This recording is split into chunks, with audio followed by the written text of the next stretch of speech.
Hi, I'm Daniel Lucas, and welcome to Book 101 Review. Book 101 is all about the books that I read for the last 40 years. And today I have my special guest. She's the author of the book and of Survivor, no other than Miss Nakruma Mensa. Hi, Daniel. It's nice to meet you. Welcome, Miss Nakaruma. And can you please introduce more about yourself that I miss? Yes, well, my name is Nkrumah Mensah. I work in commercial construction by day and I write young adult novels at night. And Anne of Survivor is my first young adult novel to be published. Yes, and congratulations, Thank you. Miss Thank you. Nakaruma, for sharing your knowledge and wisdom to the world. Hoping for more and more empowering books like this to come. So tell us, the title is so evocative. What inspired you to write this book? Actually, a friend of mine inspired me to write this book. She was going through an arranged marriage, and I wondered what a young girl's story would be if she was in the late 1500s and she decided to run away from her arranged marriage. Interesting. So, what are your struggles in writing this novel? It was a lot of research, honestly. I wanted to make sure that I was holding true to what was available in the 1500s. So I did a lot of research. I did a lot of reading about not just the 1500s, but I also read a lot of Shakespeare at the time and trying to get my mind around more proper English, older English than what we use today. So, Miss Nakamura, what are your struggles in writing this novel? Struggles in writing, I think, is sitting your butt in the chair and writing. I think that's the first struggle. Definitely, And for sure. I began writing this book in my 20s. And so I think with, you know what it's like in your 20s, kids are running Yes. around, they were doing all sorts of things. They're trying to, they're still in the process of discovering themselves. And I was living in Los Angeles at the time. And just getting my butt in that chair was the largest difficulty. But I typically have the characters come to me. So once a character comes to me and says, tell my story, it will get told eventually. What was the initial spark that connected the gentle, imaginative world of a novella with a high-stakes strategic game of Survivor?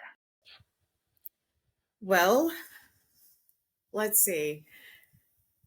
For me, I wanted to start out with a young girl who had everything and she gave it up to join a merchant ship. And I wanted to see what she would do, having come from a noble family to becoming she takes on a persona of a young man and becomes this young man to join a merchant ship. So when it says Anne of Survivor, it's not that Anne is only a survivor. She is on a ship called Survivor. And this ship helps her really discover who she is, what she's running from, and what she should be running to. Well, Miss, the the title is brilliant and instantly creates a premise. Beyond the clear world play, what is the central thesis of your book? Honestly, I thought that this book was, when I first started writing it, I thought this was going to be parents don't really know you and you know yourself and be true to yourself. But honestly, it turned out to be much bigger than that because Anne goes out to find herself and to find adventures and to live her own life. And when she gets out there, she realizes that there were things about her previous life that she actually loved. And you don't have to necessarily run away from everything to know who you are. So there are things that she discovers in Anne of Survivor that she loved about being home. And there are things about the sequel, Anne of Ryland, where she tries to incorporate what she loved about being home with what she loved about being on Survivor. So ultimately, this is a book about self-discovery and being true to oneself. Placing a Victorian era character in a modern context like Survivor seems like an anachronism. How did you use the class of values, romanticism versus realism?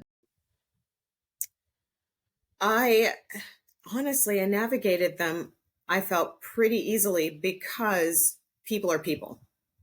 And we tend to think that people who came before us had different values and a different meaning of life. And life was different back then, and life was difficult, but life is difficult now. We just have different difficulties. And they're just like we have young women today who are struggling to be who they want to be. We had young women back then who also wanted to be who they wanted to be. They may have had more restrictions than women do today, but I made it so that Anne's restrictions were fewer. She didn't have the restrictions of, she didn't have the monetary restrictions, and she didn't have the educational restrictions that someone beneath her status would. So it made it easier for me to bridge the gap between a young woman in an earlier time and a young woman of current times. If Anne Shirley were actually a contestant on Survivor, which of her core traits, her immense imagination, her powerful empathy, or her fierce loyalty, I should say, would be her greatest asset? Her greatest asset is her ability to adjust and to forge a new path. She is very smart. She is very open to learning new things. And she doesn't think that she always has the right answer. If someone else has the right answer, she is going to take that and then she's going to expand on it and get to her reality faster. She's not stuck in her ways. She is willing to be flexible and to learn. In a game often ruled by cold, hard logic, how could unscope imaginations become a unique and powerful strategic tool for navigating alliances and reading people? She so, Without she does spoilers. difficulty. She does have difficulty reading some people because sometimes she will project what she thinks of them onto them, but I think ultimately in the end she's willing to listen and to sit back and to watch in order to discover what is really in front of her instead of what she thinks is in front of her. But I think that's something she learns throughout the book. It's not something she really had in the beginning. Yes, for sure. The search for a kindred spirit is essential to Anne's life. How does this desire mirror the frantic search of a solid alliances in the early days of the game? Well, for her, this isn't really a game as much as it is because she actually, when she leaves home to become Andrew, and she sets off on this new path. She's running away from an arranged marriage. And she thinks that's the most awful thing in the world. And when she leaves to join the ship Survivor, she runs off and she embroils herself in a situation that's more harrowing than what she's leaving. And not to give any spoilers, but her leaving home gets her involved in a situation that could make or break her entire kingdom. There's a missing prince. There is brewings of a war with the North, and she is smack dab in the middle of all of that. And it's Anne's ability to piece together everything that's happening that gives her an edge to figure out what needs to be done in the end. If Gilbert Blythe or Beath, well, how do you pronounce that? Were on the island, how would his dynamic with Anne play out? I'm not really sure. I think that I think that he might get a little frustrated with her. She's a bit headstrong, this girl. Um, and Deranger is very headstrong. And since this is like even though Anne of Green Gables, the Anne Shirley from Anne of Green Gables is also very headstrong. These two women are headstrong in very different ways. And Anne Deranger is very headstrong in a way that I think Gilbert would be very frustrated with. And I think she would wash her hands of him too. I think she would find him to be a stick in the mud. Anne prefers guys who are a little more mischievous than Anne Shirley's Gilbert Blythe.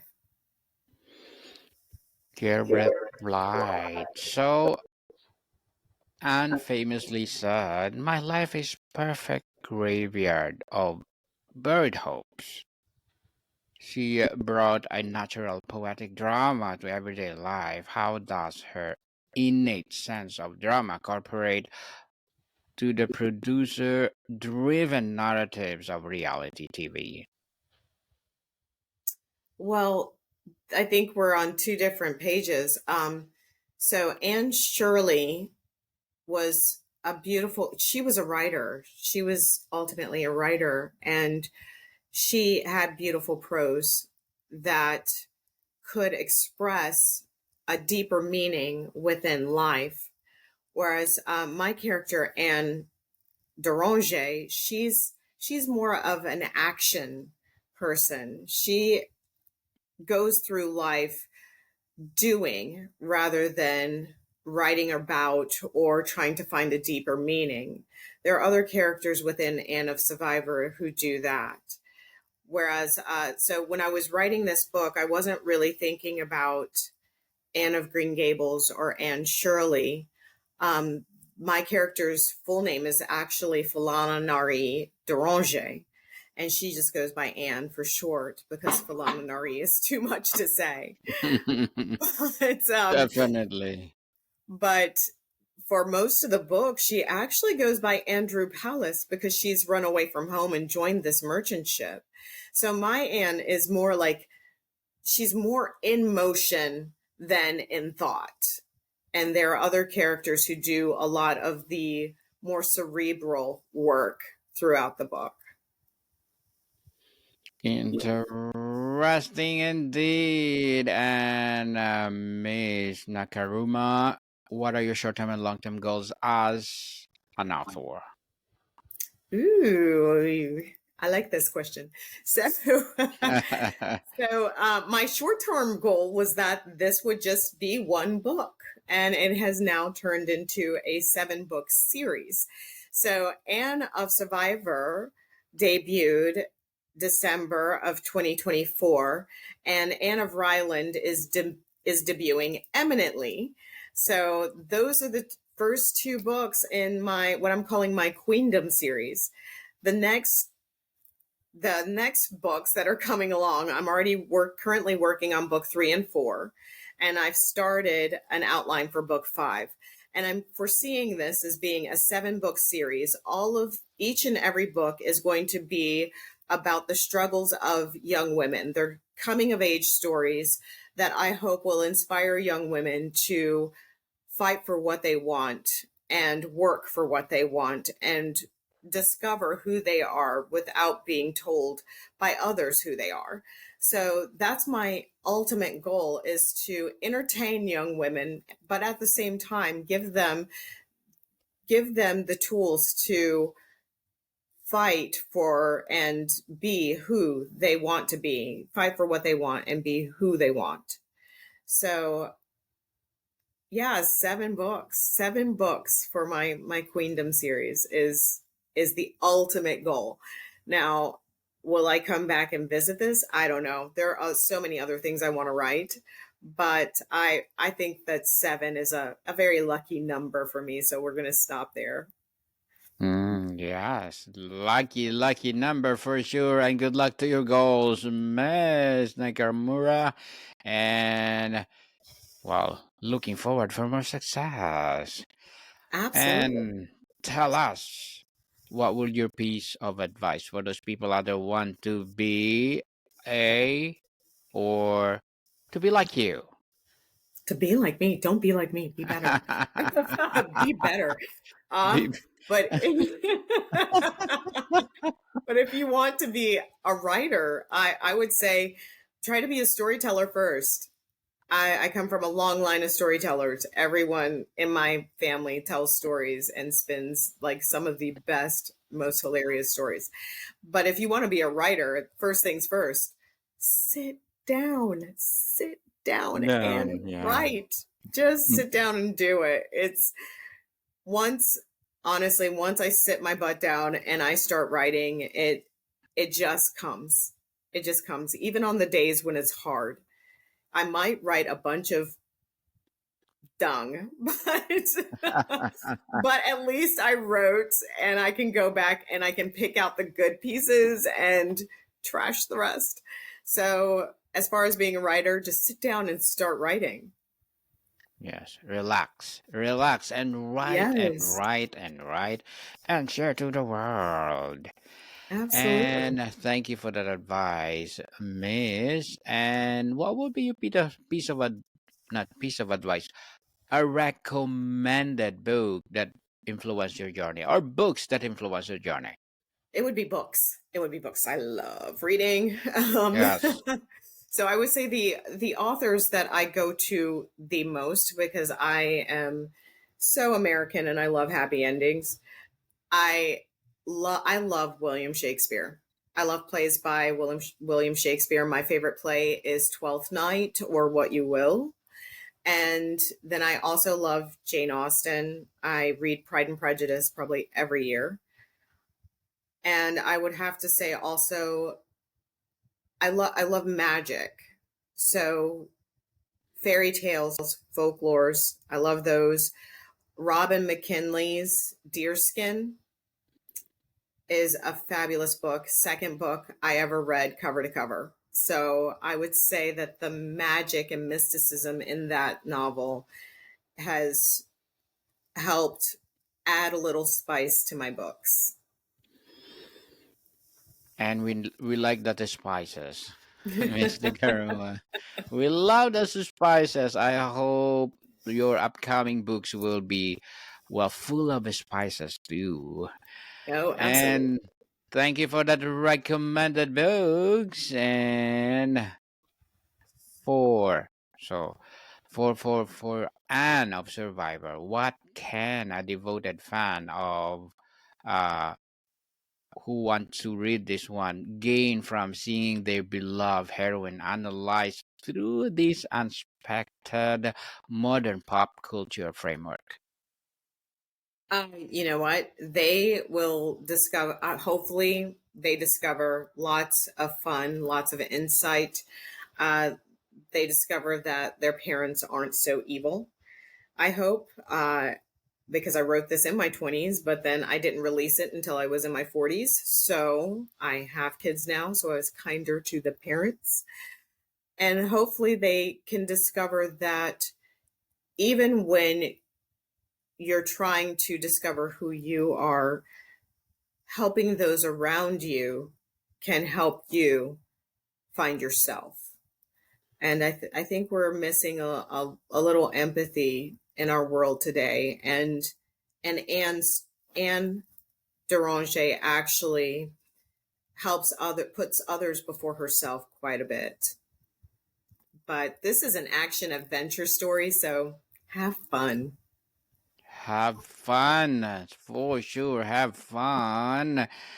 And at their heart, both their stories are both resilience. What is the most important lessons of resilience that Anne of Green teaches the modern survivor?